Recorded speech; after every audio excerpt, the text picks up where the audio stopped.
Hola muchachos, bienvenidos. En esta ocasión vamos a hablar de un tema bastante sencillo, bastante interesante también, que son los programas de intervención específicamente aplicados al ámbito educativo. Y pues bueno, la próxima semana ya son nuestros exámenes. De una vez les dejo la película de la que van a tener que hacer su ensayo para que la vayan buscando. Es un documental, ¿no? Cambié de género, ya no es tanto drama, novela, ¿no? Sino que vamos a estar hablando de documentales, ¿no? El documental se llama La Bestia, el tren de la muerte. Es el tren que transporta a los inmigrantes de Honduras, de Guatemala, de los países debajo de México, que quieren cruzar la frontera con Estados Unidos, pero justamente este es el tren La Bestia, ¿no? Porque dicen el recorrido más difícil no es el que hacemos de cruzar de la frontera con Estados Unidos, sino el trayecto que tenemos que pasar por México, porque es una cosa salvaje y brutal la que les pasa a todos estos inmigrantes, ¿no? Que tienen que pasar por nuestro país. Creo que es una buena oportunidad como para que puedan pensar en estos programas, ¿no? De los que hemos estado hablando y que ustedes me puedan hacer un ensayo respecto a qué podríamos hacer como psicólogos en este aspecto de la acción social con este tipo de situaciones sociales que vivimos, ¿no? ¿Cómo podríamos hacer una diferencia en ese sentido? Y pues bueno, es un documental fuerte, ¿no? Vale la pena mencionarlo, pero que vale la pena, ¿no? Yo después de que lo vi, ¿no? En ese tiempo vivía por Tlalnepantla y a mí me tocaba escuchar, ¿no? En las mañanas cuando de repente escuchaba el tren, ¿no? Que llegaba y no podía evitar, ¿no? Sentir el escalofrío de pensar en todo el terror que estas personas estaban viviendo en estos momentos, ¿no? Y cuánto habrían tenido que pasar hasta el momento de llegar a, a ese punto y todo lo que les faltaba por recorrer, ¿no? Pero pues bueno, vale la pena, traten de hacer un ensayo aplicando lo visto en la clase para lo visto con el video, ¿no? Con la película. Y pues bueno, entonces hablemos de los programas de intervención en el ámbito educativo. Lo principal que va a ser, ¿no? Importante destacar, es que los niños no van a poder pertenecer, o los alumnos, a cualquier tipo, ¿no? De programa a los que tú los quieras meter. A veces, ¿no? Lo que se hace es que se le vende a las escuelas el programa de lectura y escritura y algo erróneo que se suele hacer es que se les da el programa para todos los niños de quinto grado, ¿no? Para todos los de tercer grado, cuando realmente se tiene que dar para los niños que lo necesitan, porque si no, el instructor o aquella persona que esté llevando a cabo el programa eh, se va a desgastar con niños que no lo requieran, los niños que no lo requieran se van a aburrir, no lo van a aprovechar y los niños que lo requieran no van a tener la atención necesaria para que puedan llevar a cabo el programa y que les pueda ser útil, ¿no? Es uno de los principales errores que se hacen, que piensan que los programas se pueden aplicar para la población en general cuando no es así. Hay criterios para los participantes de los programas, ¿no? En otras palabras, se necesita de un diagnóstico para saber si esta persona puede ser parte de esta población que forme parte del programa, ¿no? Eh, lo complicado es que para este tipo de programas se hacen dependiendo la edad o el grado educativo en el que esté y la necesidad que se requiere alcanzar con respecto a su grupo de iguales. Entonces, es un tema delicado porque pues, las escuelas lo que quieren es que si vas a regularizar a los alumnos, lo hagas con todos los que tienen ese problema, ¿no? Por igual, cuando uno tiene que hacerlo específicamente por edad y por necesidad de grado a alcanzar. Y por otro lado te dicen, bueno, pues entonces si está hecho para niños de quinto grado, dáselo a todos los niños de quinto grado, ¿no? Digamos, nosotros tenemos que hacer una selección para que el programa pueda funcionar. Esto se tiene que poder explicar, ¿no? cuando nosotros estemos planteando los objetivos del programa. Es súper importante anotar cuáles son los criterios de participantes, ¿no? De las personas que quieran formar parte del programa. Súper importante al momento de nosotros diseñarlo, ¿no? Entonces, bueno, hablando ya de estos criterios de participante, vamos a hablar de 3 temas diferentes, ¿no? La diferencia entre un déficit, entre un trauma y una rehabilitación, ¿vale? Cuando nosotros estamos hablando déficit en el aspecto psicológico, ¿no? Porque vamos a ver que déficit y trauma también son temas que se pueden aplicar en el ámbito de medicina, a lo físico, ¿no? Al cuerpo. Un déficit en el cuerpo es cuando hay una falta de nutrientes, ¿no? Esenciales o de sustancias químicas necesarias para que el organismo pueda continuar. Y el trauma quiere decir que es un impacto que se recibe para los que el cuerpo no estaba hecho. Por ejemplo, un trauma podríamos pensarlo en el aspecto físico como un moretón, ¿no? Como un golpe. Eso sería como lo que están pensando en el aspecto médico. Cuando nosotros estamos hablando del aspecto psicológico, vamos a ver que es un sentido similar, pero en el aspecto emocional. Cuando estamos hablando de un déficit emocional, es de una experiencia necesaria para nosotros tener el desarrollo como seres humanos, pero que no se tuvo, ¿no? Digamos, esas fallas ambientales que no permitieron experimentar esas emociones necesarias para el desarrollo. Por ejemplo, nunca haber tenido la experiencia emocional de sentirse escuchado, de sentirse protegido, de sentir que al otro le importa lo que tienes que decir. ¿Cuántos niños, ¿no? Pensando en México o en tu colonia, no conoces que sean así? A veces incluso como profesor uno se topa con este tipo de familias, ¿no? Que eres profesor de primaria y te topas con un niño con déficit emocional, porque los papás nunca han estado atentos a él y nunca ha podido tener esa experiencia emocional en su familia, ¿no? Entonces eso es lo que hablamos del déficit. En el aspecto del trauma, estamos hablando de que son vivencias, ¿no? Psicológicas, emocionales, para los que la mente todavía no estaba preparada. Entonces, digamos, el trauma de el niño que vivió, ¿no? O que vio eh, cómo atropellaban a la abuelita, ¿no? Entonces, una cosa que dices, el tema de la muerte es algo con lo que como seres humanos en algún momento tenemos que lidiar y tenemos que aprender, pero en ese momento la mente no estaba preparada, ¿no? Fue tan abrupto que rompió al psiquismo, ¿no? Que lo lastimó. Por ejemplo, una violación sexual a los 3 años, a los 2 años, a los 6 años, ¿no? Digamos, la violación sexual existe y uno tiene que preparar al ser humano, ¿no? A los niños para cómo cuidarse de ciertos aspectos, ¿no? Digamos, uno hoy en día sabe que no puedes andar eh, como mujer, ¿no? Poniendo un ejemplo burdo, ¿no? Como mujer con minifalda a las 3 de la mañana en tal colonia, ¿no? Porque posiblemente seas víctima de una agresión sexual, ¿no? Entonces, digamos, eso es algo que se tiene que aprender, pero un niño de 3 años, ¿no? ¿Cómo va a poder defenderse de esas cosas? Es algo a lo que la mente vivenció y no estaba preparada, ¿no? Sea cual sea la vivencia emocional que se haya tenido, siempre se tiene que preparar a la mente para vivirlas. Y cuando la mente no está preparada para vivirlas y las vive, estamos hablando de una cuestión traumática, ¿vale? Entonces, digamos, déficit, algo que se tuvo que tener como vivencia emocional, pero no se tuvo, y entonces generó un congelamiento en el desarrollo. Trauma, una vivencia, ¿no? Emocional que se vivió, pero que la mente no estaba preparada para ello.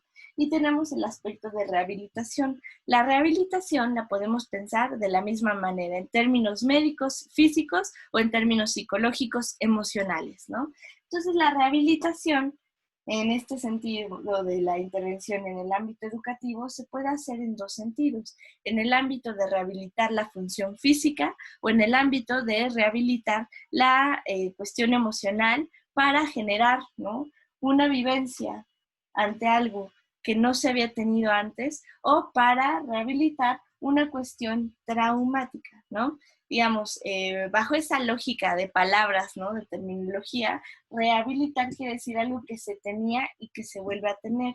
Podríamos pensar que un accidente físico, ¿no? En el sentido de una persona que tras un accidente dejó de caminar, ¿no? La rehabilitación sería permitirle volver a caminar. Nosotros podríamos hablar no de una rehabilitación, sino de una experiencia, ¿no? Ya sea física o emocional, que no se tenía, ¿no? Y que se va a generar en el programa, aspectos que se esperaría, ¿no? Y en el aspecto del trauma sí podemos hablar de rehabilitación, hacer programas enfocados al déficit y que se puedan tener y vivenciar experiencias que no se han tenido antes, es un tema muy complejo y se requiere de muchísima especialización eh, como psicoterapeuta, ¿no? Ya formal, para poder hablar de aspectos deficitarios en el aspecto psicológico. En el aspecto del trauma, tenemos a los que son de psicología de primeros auxilios, ¿no? Muchas veces en estas llamadas de emergencia, eh, lo que se puede ayudar en estos aspectos traumáticos. Y nosotros vamos a estar hablando de los tipos, ¿no? De programas de intervención en el ámbito educativo. Ahorita para ustedes que son estudiantes todavía de psicología y que no han tenido una preparación más profunda respecto a cómo funciona la mente y estrategias, técnicas de intervención mayores, ¿no? Que ya se ven en psicoterapia mayor, estamos hablando de una rehabilitación que puede ser en el sentido de facilitar a la persona ciertos aspectos que se esperarían para su óptimo desarrollo, ¿no? Entonces, bueno, vamos a pasar de manera rápida a los tipos de programas de intervención en el ámbito educativo que tú como alumno sí podrías llevar a cabo, ¿no? Podemos hacer los que están enfocados en la lectura. Esto es a niños que apenas estén aprendiendo a leer y que les queramos dar una ayuda extra, o a niños que ya se esperaría que leyeran, pero no lo están haciendo y digamos son retrasos en el desarrollo. ¿Cómo se podría hacer este aspecto para rehabilitarlos en la función de lectura? De la misma manera en la escritura. Y por otro lado tenemos el que tiene que ver con el razonamiento verbal. Hay ciertos tipos de aprendizaje que no se centran en el aspecto de la comprensión y el razonamiento verbal de lo que se les está diciendo, ¿no? Muchas veces cuando se les pide a los niños, a ver, explícame qué era lo que tenías que hacer, lo que estamos fortaleciendo es el razonamiento verbal, ¿no? Y también el razonamiento lógico, de poder pensar qué es lo que se nos está pidiendo, ¿no? Esto se puede hacer tanto en la escritura como en la lectura, ¿no? Digamos, el niño puede copiar perfectamente la E, pero entender qué dice la palabra escritura, ¿no? Eso ya tiene que ver con el razonamiento verbal, ¿no? En el tema de la lectura, esta idea de la comprensión lectora es algo que nos falla muchísimo, ¿no? En la educación elemental primaria aquí en México. Entonces, hay programas que pueden ayudar en ese aspecto al razonamiento verbal, tanto escrito como de lectura. Por otro lado, tenemos a los enfocados en el razonamiento visoespacial, esta idea de construir modelos, ¿no? De jugar con Legos, de los típicos libritos estos que tenías en la primaria para armar cubos, para armar pirámides, ¿no? Lo que te está fortaleciendo es el razonamiento visoespacial. Eso es lo que te permite descifrar mapas, lo que te permite descifrar cómo acomodar los muebles, ¿no? En tu casa, lo que te permite optimizar espacios, ¿no? Digamos, tiene que ver con este aspecto visoespacial. Tenemos los que tienen que ver con el razonamiento matemático, ¿no? Desde cómo funciona una operación de suma, ¿no? ¿Qué implica sumar? ¿Qué implica restar? ¿No? ¿Qué quiere decir eso? A ya métodos más aplicados, ¿no? Como por ejemplo, estos típicos problemas matemáticos que te decían, Juanito tiene 5 manzanas, ¿no? Y tiene 3 amigos, ¿cómo puede repartir las manzanas? ¿No? Bueno, eso es razonamiento matemático, en eso también podemos apoyar. Enfocados en el aspecto de motricidad, aquí hay 3 tipos de motricidad en la que nos podemos enfocar, ¿no? Cuando estemos hablando de la facial, ¿no? Estamos hablando del lenguaje, sobre todo. El ser humano se comunica principalmente por el rostro. ya sea porque desde la expresión facial que tenemos estamos comunicando algo, hasta el tema de nosotros podemos entender y razonar el lenguaje a partir del oído, a partir de la vista, y podemos comunicarnos a partir de todo lo que tiene que ver con la boca, cuerdas vocales, ¿no? Entonces, lo que tiene que ver con la pronunciación entraría en esta cuestión, ¿no? Por ejemplo, los niños que tienen dislalia, dislexia, tartamudeo, entraría aquí, está enfocado en la motricidad facial para poder comunicarse. De los niños que, por ejemplo, no saben poner la expresión física, ¿no? La expresión facial adecuada para demostrar los sentimientos que tienen, ¿no? Que dices, hoy parece Sylvester Stallone, ¿no? Siempre con la misma cara de Rambo cuando está feliz, cuando está enojado, cuando está asustado, ¿no? Entonces, digamos, eso también podría ser en la parte del lenguaje. La motricidad fina va a estar enfocada en escritura, ¿no? Capacidad de pinza, ¿no? La capacidad para hacer manualidades, que recortar, que pintar, eso entraría en la fina, que tiene que ver con la motricidad en las manos. Y la gruesa son estas cuestiones que tienen que ver con niños que, por ejemplo, son torpes para correr, que no tienen esta conciencia corporal de sí mismo y se andan pegando por todos lados, chocan, ¿no? Entonces, ¿cómo se puede rehabilitar esa parte motriz? Por una cuestión degenerativa o por una cuestión deficitaria, ¿no? Porque digamos, todo esto se puede producir ya sea por una cuestión en la que no se ejercitó de la manera adecuada, estamos hablando de, son los problemas que ya se presentan cuando no se tuvo la estimulación temprana adecuada, ¿no?